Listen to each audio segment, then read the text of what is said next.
£1 million. None of his aunts and uncles and cousins get protection, and yet this man feels he should get protection. No longer bring the kids, or Meghan may not even come next month because their security bid has been rejected. The nerve of this prince, firstly to assume that he's entitled to taxpayer-funded protection. At the same time, they've been offered an invite to stay at the royal residence. So here's the thought, Harry. Why don't you apply for protection for a visit for you and your family with the sole purpose of taking the children to see the king? Prince Harry's planned return to the United Kingdom has once again reignited the long-running debate over his security arrangements and whether British taxpayers should fund police protection for the Duke of Sussex and his family. According to recent reports, Harry was preparing for a 5-day UK visit connected to the Invictus Games. However, after plans were announced, it reportedly became clear that Meghan Markle, Prince Archie, and Princess Lilibet would not automatically receive publicly funded police protection throughout the trip. Under the current arrangements, the Sussex family would receive royal security only while staying at official royal residences. Any movement outside those properties would require Harry to rely on his privately funded security team, rather than armed Metropolitan Police officers. This issue has been at the center of Harry's legal battle with the UK government since he stepped back as a senior working royal in 2020, following his departure from royal duties. The Executive Committee for the Protection of Royalty and Public Figures, commonly known as RAVIC, decided that Harry would no longer receive the same level of automatic taxpayer-funded protection as working members of the royal family. Harry challenged that decision in court, arguing that his unique public profile and security risks require specialist police protection whenever he visits Britain. However, the courts ruled against him, leaving the current security arrangements in place. Critics argue that the Duke continues to seek privileges associated with a role he voluntarily left behind. Supporters, however, believe his royal status and international profile create genuine security concerns that deserve special consideration. The debate has become one of the most divisive issues surrounding Prince Harry's post-royal life.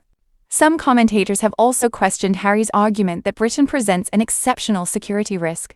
They point out that the Duke and Duchess of Sussex have previously visited countries such as Nigeria and Colombia, where security challenges are widely recognized while relying primarily on private protection. The couple also reside in California and regularly travel internationally without receiving permanent UK police protection. Critics therefore argue that if private security is considered sufficient during overseas visits, it should also be capable of protecting them. Others disagree, arguing that Harry's status as the king's son creates unique risks within the UK that cannot instantly be compared with international travel. Another important factor is King Charles' reported offer to accommodate Harry and his family at a royal residence during their visit. According to reports, staying on royal property would allow the Sussex family to receive the same level of security provided to working members of the royal family while inside those estates.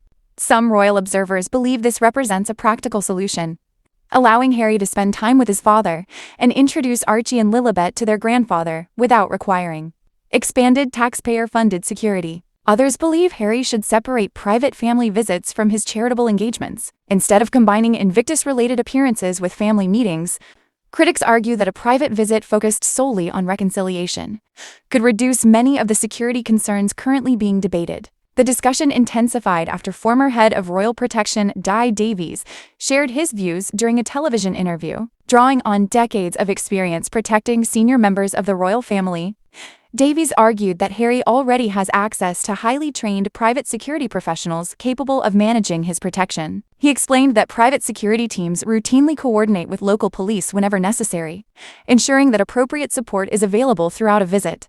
According to Davies, specialist police officers exist primarily to protect individuals facing confirmed security threats, not to provide convenience or ceremonial escorts. He suggested that publicly funded protection should only be granted when intelligence assessments identify a genuine and exceptional level of risk. Davies also questioned whether the ongoing legal dispute is ultimately about security or status. He argued that royal police protection provides logistical advantages, including traffic management and secure transport, which naturally make public engagements easier. In his opinion, these operational benefits should not automatically be extended to someone who is no longer carrying out official royal duties. The former protection chief further noted that most non-working members of the royal family do not receive permanent, taxpayer-funded security. He argued that Prince Harry should be treated according to the same principles, unless security professionals determine that extraordinary circumstances justify a different approach. For now, Prince Harry's latest visit highlights a question that remains unresolved years after his departure from royal duties. Should the Duke of Sussex continue receiving publicly funded police protection because of his lifelong royal status? Or should he rely on private security, like any other private citizen who no longer performs official duties on behalf of the crown? Until a permanent solution is reached, every future visit to Britain is likely to revive the same debate, ensuring that Harry's security arrangements remain one of the most closely watched issues surrounding the modern royal family.